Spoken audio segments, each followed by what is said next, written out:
It's the real word. It's the real word. It's the real word. It's the real word. We on a mission and that's bringing y'all the truth. You know the problem, but we get into the root. The devil watching, yeah, he always on pursuit. But Jesus is our rock, so we shall not be moved. We on a winning team, so we can't lose. We say facts, cause we hitting y'all with proof. Started from the bottom, now we standing on the roof. As God as our witness, we gon' make it to the moon. When you want the truth, the world be hiding it. This the real word, we providing it. We got Ace, BK, Truth, Rick Star, and we plan to make a movie like it's Pixar. We came a long way from the plantation. We just tryna save your souls from damnation. So if you down with the message, tune in every week. It will lead you to the message that you seek. It's the real word. It's the real word. It's the real word. It's the real word.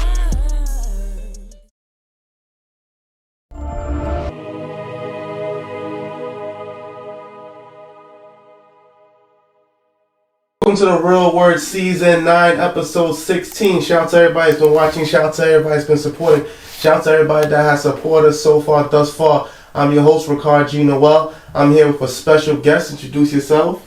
Hello, I'm Adjoa, Dr. Smalls-Mantey, a psychiatrist, immunologist, certified lifestyle medicine physician, writer, author. Nice to be here. Okay. Welcome, Dr. Smalls. We're blessed and highly favored to have you here with us on this podcast. So tell the people a little bit about yourself and what it is that you do. So primarily I work as an emergency psychiatrist in various emergency rooms around New York City. So if you come in, you're in crisis, whether that's having an issue with anxiety, depression, having an episode of psychosis, I will see you when you get to the emergency room. So that's what I primarily do. And then other things projects I've recently worked on are authoring a children's book about the history of vaccines as well. Mm-hmm. Wow, that's amazing. So what brings you on the platform today?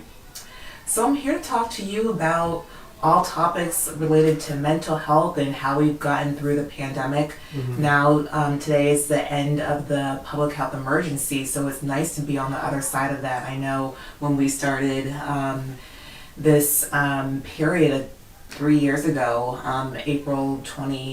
March, April 2020, who would have known that the pandemic would have been what it was, and to now sort of, I think mentally at least, be trying to move on and get back to what was our previous normal lives is a good thing. So we'd love to talk about our past experiences and what we can do moving forward. Okay, great. So what effects do you feel like the pandemic had on your life personally? I think it had a lot of good and bad effects for many people. For myself, it really made me pause, and it made all of us take a pause. Mm-hmm. And I think that was good because leading up to that, we were having a lot of conversations, at least in the workplace, but also in our everyday lives, about burnout, feeling exhausted, pacing ourselves. And I feel like that forced a lot of people to take a pause. But I think it depended also on the type of life that you were living. Mm-hmm. If you were someone that also had children at home or family members at home that you had to take care of, life could have become even more busy for you because other people that would have been taking care of the education, like teachers, you were having to be the teacher at home. Mm-hmm. You were having to be the caretaker. If an older parent couldn't go to a senior center. So I think for a lot of people, life became more hectic, but for other people, it slowed down, and then it gave us a chance to kind of reevaluate how we would re-engage when the world opened back up. Mm. So what are some things you feel like you learned about yourself during the pandemic? I feel like I learned definitely I always knew as a psychiatrist you have to pace yourself, and I'm going to come back to that probably over and over again. But I think it really put into perspective what is the most important. A lot of us were grappling with life and death matters during that time, and sort of really prioritizing people in your lives that mean the most to you, your family, your friends. Also it was important about how you can be responsible for others. And I think not only for me, but for everyone in general, we learned about what are things I can do to keep myself safe, but other people around me safe. If I were around someone that was more vulnerable, like what do I have to do on a day-to-day basis? Whether that's wearing a mask, washing your hands more frequently, all those type of things. But I think we became more conscious of other people in a way that we didn't before. So one thing that I am noticing is as you go back to work, we all have colds and we get sick here and there. But now you're sort of like, do I need to push myself? If I go to work, I'm going to make other people sick. And I think that's a nice courtesy now. Keep wearing your mask, or if you are very sick, don't go and make other people sick. Like that's something that people used to do all the time, and maybe I think about that more being in the hospital setting. But definitely it's being more considerate of others. Another thing I realized about the pandemic, we've seen a big change in the wealth gap. A lot of people are talking about that this was a time where the black community was able to touch money that they weren't able to touch in a long time, in the sense that unemployment, a lot of people made a lot of money on unemployment, legally and illegally. A lot of people got PPP loans, SBA loans. A lot of black people started businesses during this time. And we see this transference of wealth, but then we would say that is nothing compared to what our counterparts did probably during this time. You working in the hospital, did you see any shifts economically in the hospital? Because we know nurses, traveling nurses in particular, made a lot of money during this time, certain doctors. Did you see any shift during Corona and now?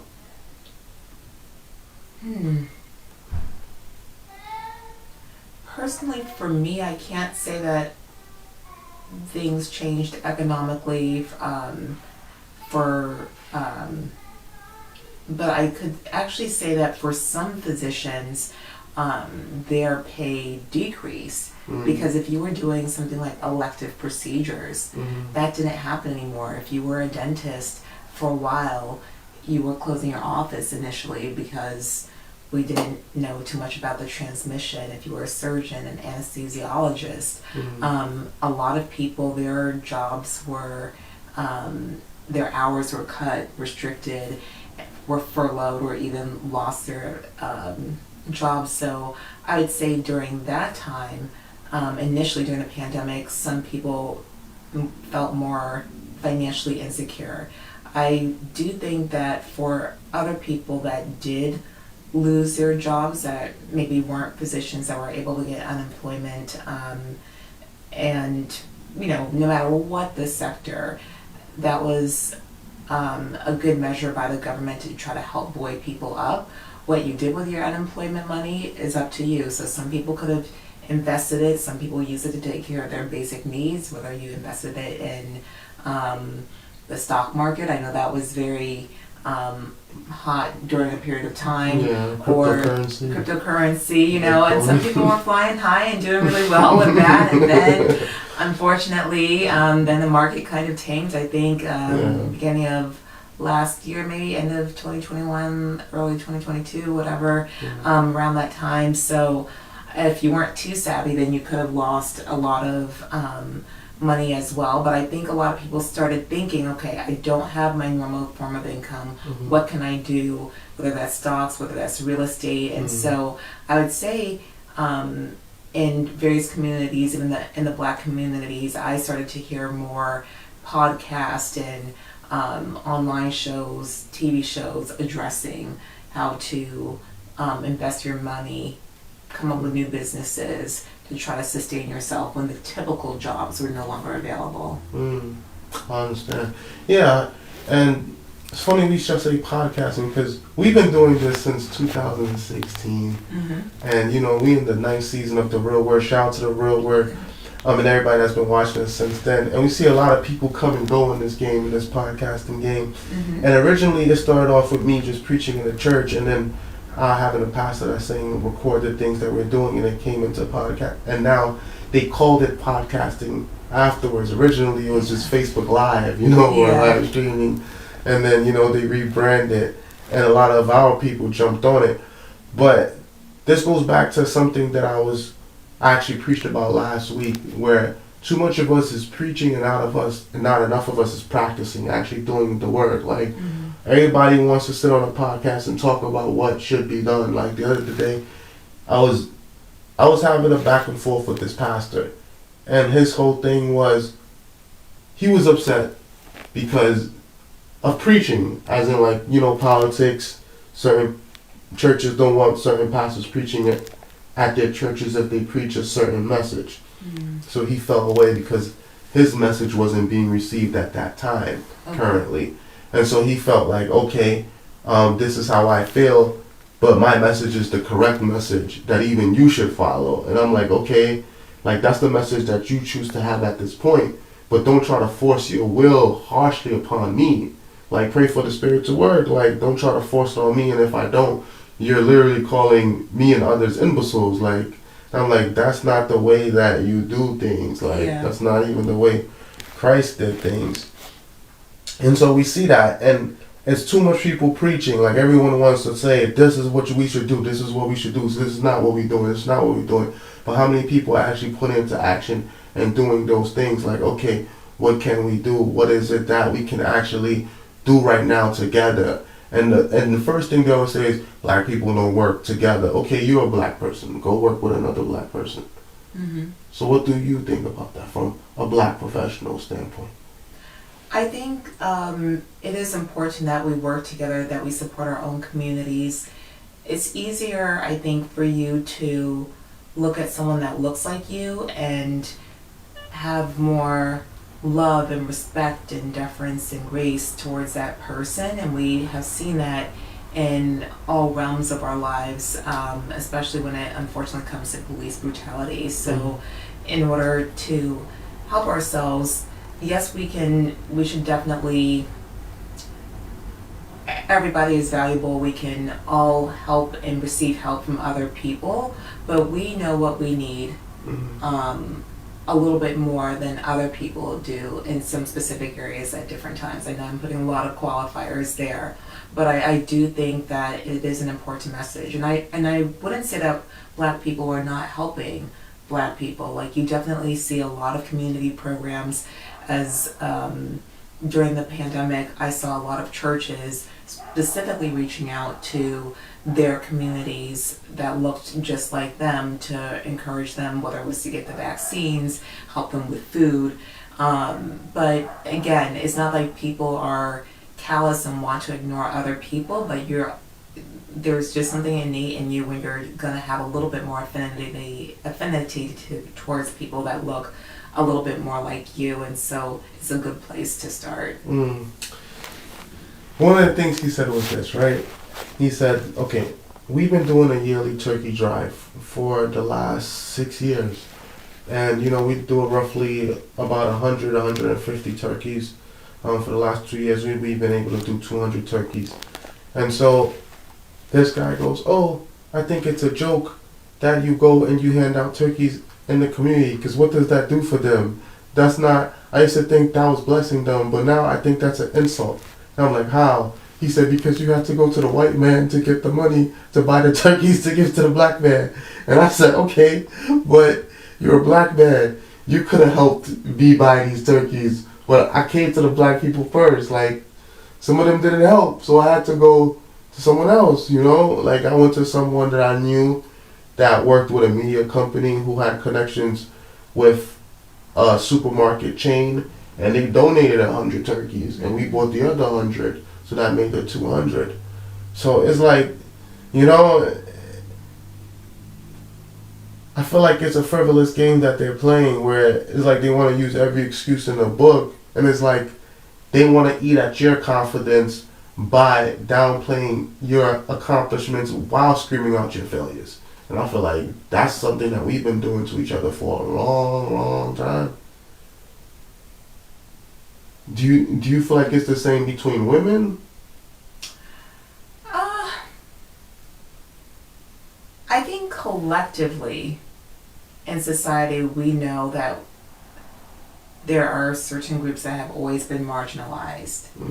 And if you are a member of that marginalized group, you want to help other members of that group and advocate for yourself and those people. So collectively we know that, and we try to work together to help each other. That's why you have women's groups in church, women's groups in the professional workplace, even, you know, in many different domains, companies that target women, groups, clubs, all of that. But I also think that you are going to always experience difficult interpersonal relationships with random people at random times. And so sometimes you can say, oh, this person doesn't necessarily support me. How can this woman not support me? I'm also a female. But, you know, you can also say, like, even within your own family, you know, you may not get along with your sister, or if you're a male may not get along with your brother. It doesn't mean that you're against all males or something. It just means that you have a little bit of interpersonal difficulty with that one person, and hopefully that can work out. So I do think, like, groups do try to help each other, but I do think also, especially with our increased consciousness in our society now, we are all trying to, many of us are trying to work towards a better, more cohesive, unified goal of equality. And I think the thing that threw that to the forefront was all of us watching the murder of George Floyd and seeing that in terms of there has been a reawakening of America's racial conscience, and there's still so many egregious wrongs that are happening. But I do see in my workplace and others and in society us trying to move forward to address some issues what you might say are specific for one area. I'm sorry to stop you. Do you think the George Floyd situation was a racial situation, or do you think it was a personal situation? Because him and the police officer, they knew each other and they had personal backgrounds. I think it was both. Definitely the personal background has a huge role to play in it, but I think with so many people, there were so many people around and checking and you know, saying, like, look at what you're doing, so many people watching. I think even if it's a racial thing and also a power thing, like, I have more power over you as an officer at this time, I think that also played into what happened. That played a bigger part, that he was a cop and he had a gun. Because the only other way that he's basically using deadly force at that time. So the only way to really stop him is if you use deadly force. Yeah, that's why, I mean, a lot of people I can imagine wouldn't intervene because you think, well, what are they going to do to me? Yeah. Right, yeah. Because then they could get charged for assault on an officer or obstruction of justice. But I think the initial call for a lot of black men, how they do end up in these encounters, I think a lot of that is due to racial profiling that starts the encounter, and then they dissolve and often sometimes result in a death where that did not have to happen. Do you feel like all black men are racially profiled? All? That's a good question.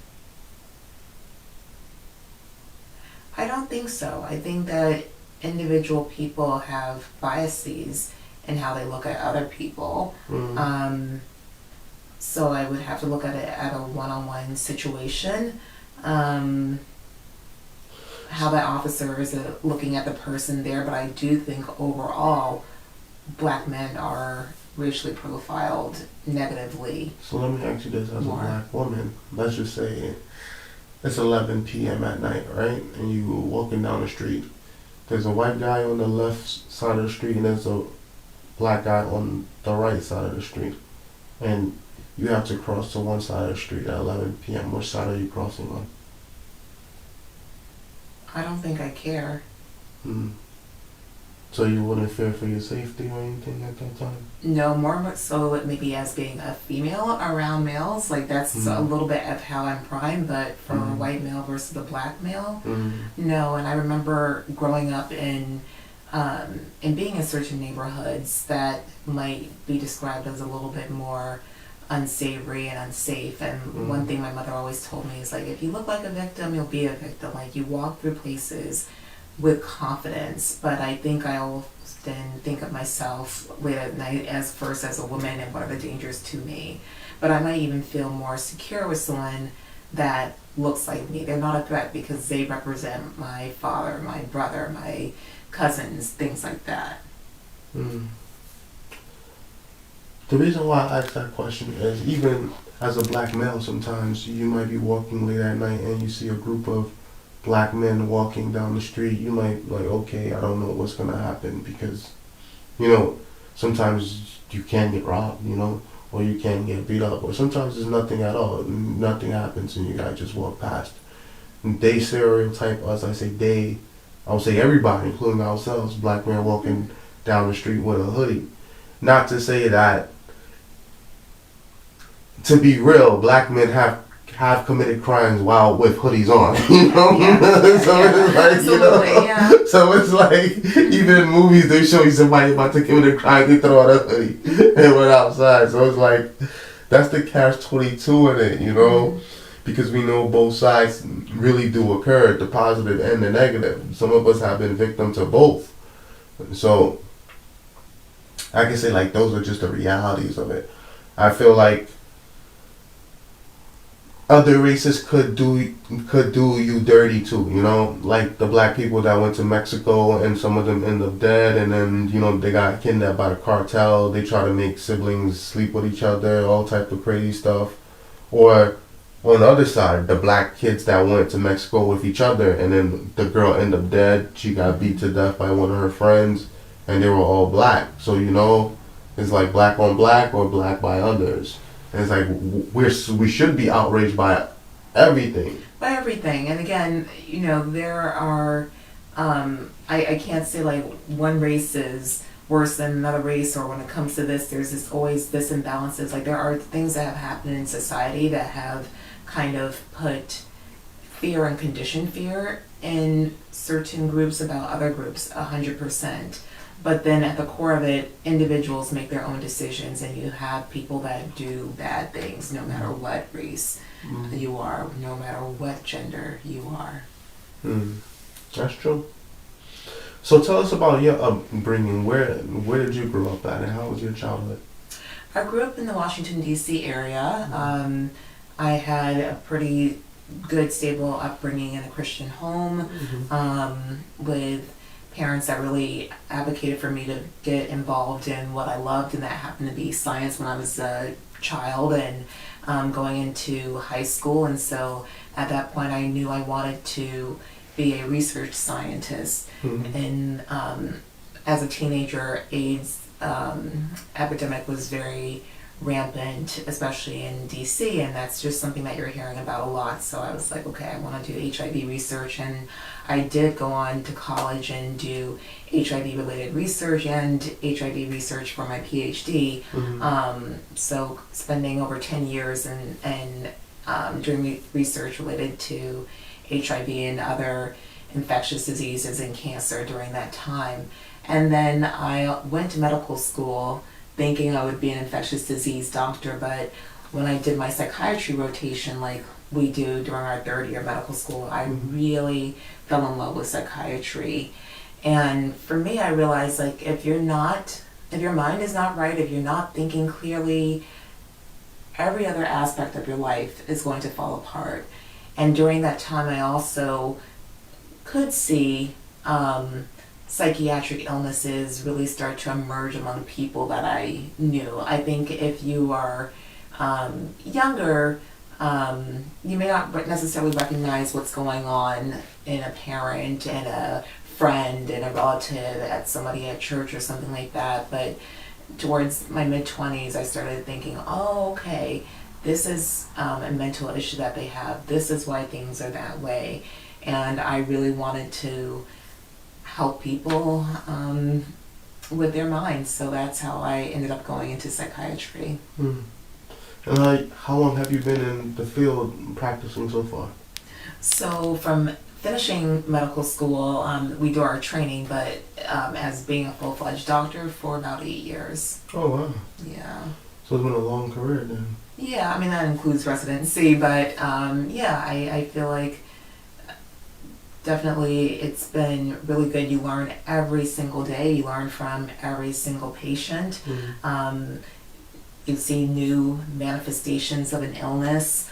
A lot of things do repeat themselves in medicine, and that's how we're able to make diagnoses and treat people, but it's really, really nice. And what I enjoy doing as an emergency psychiatrist is being able to help people when they're in that moment of crisis and help them get to a point where they are at least a little bit stable so that they feel okay, they feel calm. They may not know what's going on if they're in a psychotic episode or maybe having a manic episode, or they might feel completely overwhelmed by the world if they're in the middle of an anxiety attack or a depressive episode. But being able to help people just pause and freeze and get you stable for a while, I really enjoy being able to do that. And from there are many other settings that psychiatrists work in, whether you are in the hospital setting when someone has to be admitted to a psychiatric unit, or whether you're seeing people in a clinic for visits every couple of weeks. But I love the setting where I work. So what would you say was some of the highlights of your career thus far? This is going to sound very cliche, but I think when a patient says to me, "Thank you so much," or a family member says to me, "Thank you so much for what you did." And again, my interactions with people are very limited. I might only have 45 minutes with you, an hour, or a shift, 8, 12 hours, that's it. Or 24 hours, but like it's very short. And then most people I never see again. But in that time when I'm really able to help people, at least they now have a diagnosis and they know it for what's been happening to them for a couple of months or years. I think that's helpful. Being able to help someone become calm when they again weren't able to control their own emotions, I think that's really very rewarding. And then in terms of other highlights in my I guess you can say more so professional highlights, some things I've been able to do is do writing, medical writing for the media, and I think it's also been very helpful. I wrote and still work with ABC News to write articles, and during that time I was writing a lot about the COVID vaccine, and so when people would come to me and say, I was nervous about getting the vaccine because of this and that, but I read your article, I understand a little bit more how it works. I'm thinking about getting this to help myself or to protect other people around me. That was also very rewarding to see something that you actually worked on, put out, be able to influence someone to make a positive decision in your respect. Because like I said before I was a psychiatrist, I was a PhD immunologist and did vaccine research, so I definitely believe in the power of vaccines. And then that translates maybe to my third biggest accomplishment, co-authoring a children's book about the history of vaccines, because I felt like I was able to talk to adults through my articles or even with media appearances like here, but not able to have as many opportunities to speak with children. So I felt like by writing a children's book, it helps them understand, okay, why am I going to the doctors to get a shot every couple of months like children do? And it was really stories like that that even inspired me to get into science, learning about the various scientists that had found treatments for various diseases that we no longer really suffer from. Wow, powerful. I also saw the pictures of you getting an award as well, so congratulations on that. Thank you. Thank you. So it seems like you had a great career. I know certain people, like let's just say Eric Thomas, he said for him to feel like his career is completed, for him to win a Nobel Peace Prize, that would be the ultimate highlight, his ultimate goal. Do you have an ultimate goal or highlight? At this point, I have not thought that far. I should probably work on a vision board. I think at times I do have different goals for myself. Like, yeah, maybe I want to develop a vaccine. Maybe that was a goal when I was younger.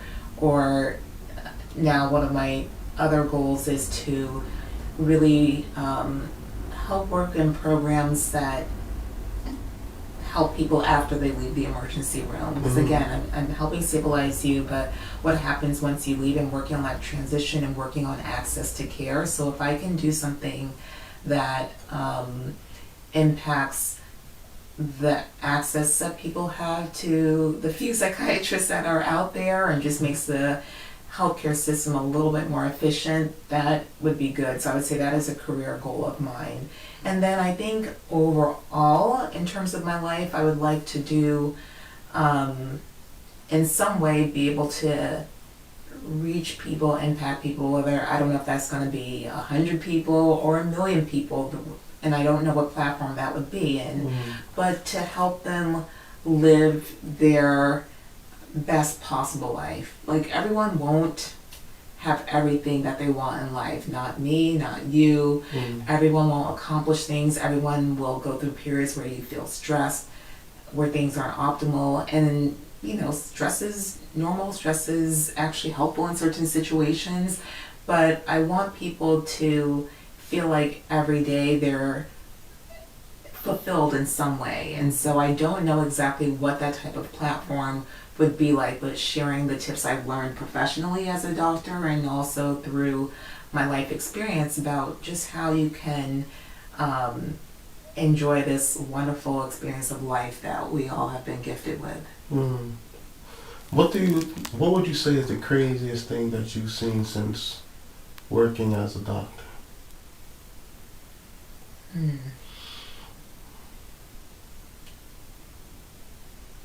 I have to think about that a little bit.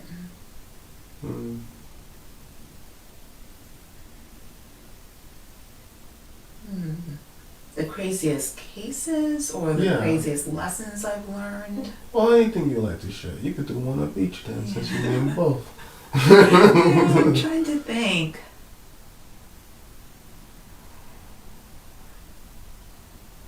I think early on, when you first become a doctor in your intern year, a lot of times you're rotating through lots of different specialties of medicine. So before you focus squarely on your chosen specialty. So I think through seeing people that are really critically medically ill and deteriorating and learning that sometimes you can tell when the end is coming for some people, and really I would say learning how to recognize, like, this is important, you need to stop and attend to that. I think that's something to this person, to this thing. I think that is a very important message that I've taken with me. So sometimes we'll say, I'm busy, I'm doing all of these different types of things and trying to get various projects done. We all have many jobs and commitments, but also really remembering to prioritize the people that mean the most to us. Everyone's important, we all want to help everybody, but you know, to each human being, there's probably 5 or 10 people that mean the most to you, and trying to do that. So I do remember sometimes having to make phone calls to people's family members saying, hey, this is it's very important that you see your family member. They may not have a lot of time, or even when people are in psychiatric crisis, saying, like, your family member is struggling at this time. They actually need you. And sometimes actually saying to people they don't need you at this time, but like learning how to navigate relationships, when to pull closer and sometimes when to pull apart. I think those are lessons that I've learned, just really trying to always prioritize people as much as you can. It doesn't mean that, you know, you say, oh, I'm always going to go hang out with my friends, so I'm not going to do anything for work. Like, we all have to contribute to the collective betterment of the world too. But I think that's a huge lesson that I've learned. That's deep. Oh, also your faith, right? Like you told me that you grew up in a Christian household. How has your faith impacted your life and your career? I think when things get really stressful, at times it's always good to know that after this world there is something else, there is something bigger, and so I am working, trying to do the best that I can here, but even if things don't work out, there is even something more to look forward to, like there's hope. And I think what keeps us going as people is hope. I mean, that was President Obama's message during his campaign. Excuse me. Bless you. Thank you. And when you lose hope, like that's, when I see a lot of people that have lost all hope and they're at the end of their ropes and they come and they're like, I don't want to live anymore. So I think my faith gives me hope and just kind of lets me know that somebody else has my back, even if I feel like people around me don't have my back professionally, whether it's personally, somebody else is there for you. That's deep, that's deep. And what's a way that you're paying your blessings forward to others? I think trying to mentor people that are interested in doing what I'm doing because I know the path is very important. I would reach out to people maybe a year or two older than me, ask a couple of questions, or they would even reach out to me and say, hey, I noticed this in you, think about this. And that was very important. So if I have, if somebody approaches me and says, hey, I'm interested in becoming a doctor, or I'm interested in becoming a psychiatrist, I will take time. I will meet with you. Now we're doing things more virtually, but if it's in person, fine. Having, somebody wants to shadow me to see what I'm doing, how I operate, because I used to shadow other doctors to learn what it was like. I used to work in other people's lives when I had no skills, no training, just to learn and be exposed, and then I can go from there. So I think it's very important to mentor people to give back, because the reason why I am who I am and where I am right now was definitely because a lot of people invested their time and energy in me, whether that was through formal education, whether that was through community groups, scouting groups. So that is something that I'm very acutely aware of and try to do now. What's one thing that you're working on improving for this year? For myself, getting back to my being physically healthy. I think a lot of times in life we can let our physical health slide, and that is so one of my, I was just very busy. Again, like I said, I had a book come out last year, and you can just get caught up in trying to do the stuff that you need to do for work, working a lot of hours. But now I really am trying to prioritize exercising every day. It's something that I love to do and used to do regularly. I got into running marathons as a graduate student to make myself be more active, and sometimes I could kind of let that slide, or I wasn't exercising as much, and so last year I realized, okay, I'm not doing that as much as I used to.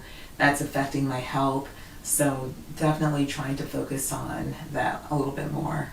And it really does, when you're exercising, it really does build your endorphins. Even if you're tired, just going and doing a little bit of physical activity, even if it's not the 45-minute intense workout, but it's a 15-minute walk, it is still something, whether you're walking inside, outside, it really does help. And for me, that is my self-care thing this year. So I'm trying to work on being consistent again, because that did unfortunately fall off for me. And also sleep.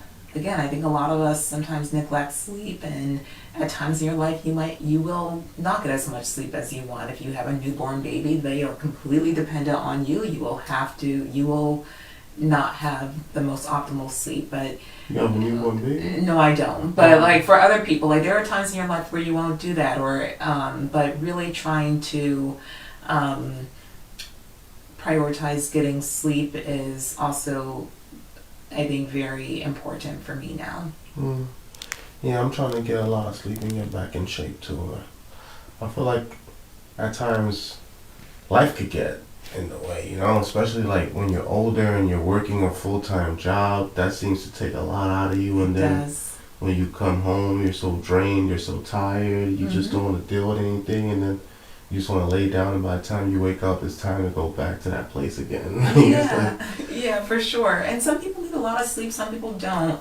I probably need a little bit less sleep than the average person, but I still need to get all the sleep that I need to get. And so if you're not sleeping, that definitely affects your mood, affects your appetite. Like you can be prone to, maybe for some people, overeating if they're not sleeping consistently. If you have certain mental health disorders, lack of sleep is one of the biggest triggers for a flare-up of classically mania, or for you having a worse mood and depression. If you have autoimmune diseases, lack of sleep can also cause those to flare up. So it's something that we don't necessarily talk about too much, but definitely it is important, because our bodies were designed to spend 1/3 of our lives in sleep. That's pretty amazing. And slumber, right? Especially babies and old people. So what made you want to come on the show? I think from watching a few of your other episodes and seeing the discussions that you had, it was... Oh, you watched those episodes? Yeah, it's just like I knew what I was getting myself into. And just seeing how you all are able to talk to many different people and also reach a lot of people to share good messages with them, and I wanted to be a part of that. Yeah. Out of the episodes that you watched, which one stuck out to you the most? Do you remember? Or not really? Not so much the nitty-gritty details. I watched them about 2 months ago when you reached out to me. But okay. Yeah. Just the platform in general. Like, we wanted to create a place where people can actually sit down and talk about different things, and people from all different walks of background, and we could just talk like it's just, you know, just us in the room, just having a conversation around the table, you know. It started off with the Psyh, you know, we used to sit around a round table, and then now we make it a little bit more comfortable, but we include technology even more. That way we can have the reach. Like sometimes we bring people from Spain, we bring people from London, we bring a lot of people from California come on the show, people from the Midwest, you know, they all coming in, and we have these conversations with them and getting to know them. Even you, I met you on Pod Match, but then you have ties to New York as well, and then you actually came in person, and, you know, blessed our studio with your presence, and came and told the people about yourself and what it is that you're doing. So I appreciate that. Thank you. So tell the people where they could find your book. So you can find my book on Amazon, Barnes & Noble, other platforms where ebooks are sold, like iBooks. So I think it's a great book for both children. They've come up to me and said, I learned so much, I'm not scared to go to the doctor anymore. And also adults have found that it's a good explanation of just the shots that we tend to get, not only when we're kids, but also as we get older. And I mean, I will say most people don't enjoy taking medications, getting shots, but the fact that we don't have to wrestle with so many diseases that used to wipe people out and kill people because of these medications and treatments that are available for us is amazing. I always think of the example of chicken pox. I don't know the last time I heard of somebody having chicken pox. That's facts. Yeah, because the vaccine came out in the 90s for that. But when I was a kid, everyone got chicken pox. I got chicken pox. So it's really shows the benefit. When my parents and great aunts were growing up, polio was the scare. And, you know, the March of Dimes came out of that. But also, you know, you were very nervous. And unfortunately, I had two family members that did contract polio and had physical paralysis for the rest of their lives. In America or in another country? Both here and then another country. Yeah. But wait, you didn't even tell them what the title of your book is. So my book is called Anjali the Brave, All About Vaccines. Okay. By Dr. Adjoa Smalls-Mantey and Dr. Maria Abraham. Okay, thank you. Do you guys also have a website or no? We do. You can find us. Our website is www.anjalithebrave.com. Also on Instagram, we're at Anjali the Brave. And my personal Instagram is Dr. Adjoa, DOCTOR ADJOA. Okay. And leave the people with a closing thought.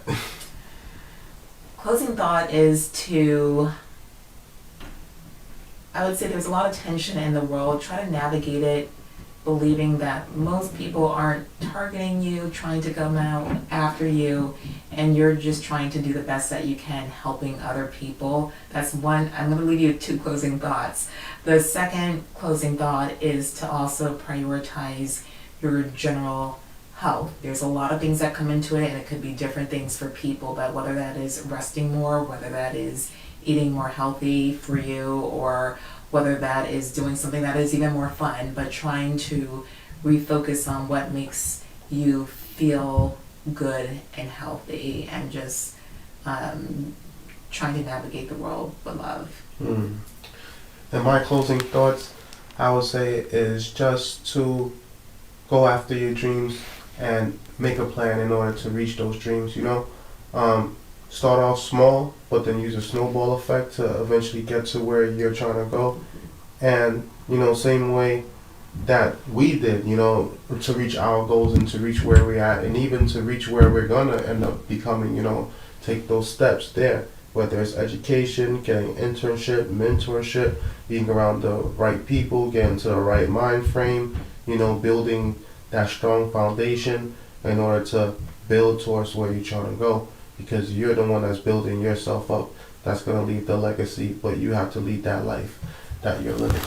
So that's what I would like to leave you all with today. We thank you all for joining us on the Real Word podcast. You could catch us every Tuesday and Thursday on the Brick Network. That's at 12, 1, and 4. You can also follow us on Facebook at www.facebook.com/therealword7, the Real Word 7 like Mike Vick, or put in the Real Word Ministries Inc. on Facebook. Also on Instagram at the Real Word Ministries Inc. on Instagram, at the Real Word Ministries Inc. on Instagram, or follow me at Rickstar1875 on Instagram. That's Rickstar1875 on Instagram. Also check us out on YouTube, The Real Word TV on YouTube. You go to www.youtube.com/The Real Word TV, or just type in The Real Word TV on YouTube.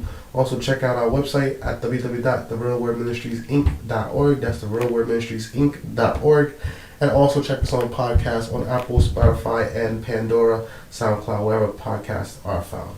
So we thank you for joining us today. We close out with a prayer. You want to close out with a prayer? I'll let you lead. Okay, thank you. Dear Heavenly Father that dwells in heaven, we thank you for this moment in time. We thank you for this opportunity to be here together as one. We thank you for us coming together on your platform that you have blessed us with, and where we're able to have people from all over the world to come here together and speak their minds and speak their truths. Dear God, I thank you for my sister that came on our platform today. We thank you for blessing her, her life, her journey, her works, her ministry, her career. I ask that you continue to bless her in everything that she does. Protect her from harm. Cover her with your grace and your mercy, Lord. Bless her home. I also ask that you continue blessing me and protecting my family as well, and those around me, my business, and all of those that continue to serve within this ministry and continue to receive from this ministry as well. Lord, we put it all in your hands, knowing that your hands are bigger than ours, and in your hands it will all multiply, and you will give it back onto us so we can give it onto the people. And therefore we give it onto you to receive your blessings. We ask all this in the name of your Son, not because we're better than anyone, because we're here humbling ourselves, kneeling unto you, asking for forgiveness, your mercy, and your grace. And we ask for this in the name of your Son, Jesus Yeshua. Amen. Amen. Amen. So we thank you for joining us. Good night and God bless y'all. We out of here, baby. It's the real word. It's It's the real word.